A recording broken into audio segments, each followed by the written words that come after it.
రైతు సోదరులందరికీ నమస్కారం అండి. మీరు చూస్తున్నారు ఎన్పి రైతుబడి యూట్యూబ్ ఛానల్. నా పేరు నవీన్ అండి.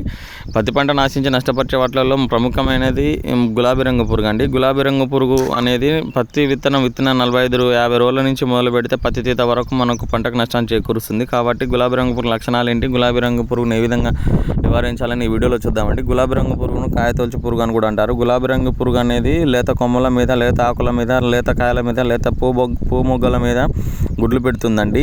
ఆ గుడ్ల నుంచి వచ్చిన పిల్ల పురుగు అనేది గులాబీ రంగు పూలోకి చొచ్చుకొని పోయి పరాగారాలని తినడం వలన ఈ మొక్క పూరెమ్మలు అనేవి ముడుచుకుపోతాయండి.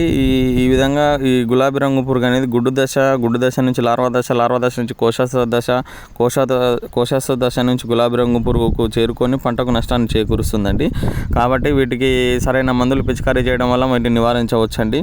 టాటా వాడిది జాస్న్ సూపర్ అని ఉంటుందండి. అందులో ప్రొఫెనోపాస్ 40% విత్ సైపర్మెథ్రిన్ 4% ఈసీ రూపంలో ఉంటుందండి. ఇది 2 లీటర్ వాటర్కి 2 ml చొప్పున పిచికారీ చేసినట్టయితే గులాబీ రంగు పురుగుని సమర్థవంతంగా నివారించవచ్చండి.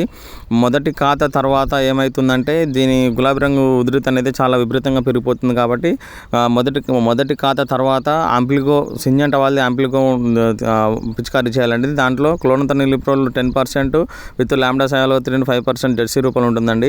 ఇది 1 mlకి వచ్చేసి 2 లీటర్ వాటర్కి కలిపి పిచికారీ చేసినట్టయితే గులాబీ రంగు పురుగుని సమర్థవంతంగా నివారించవచ్చండి.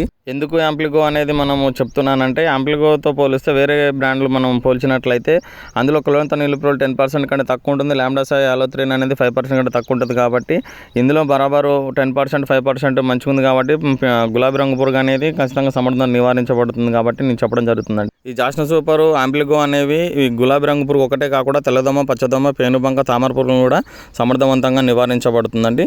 నమస్కారం అండి.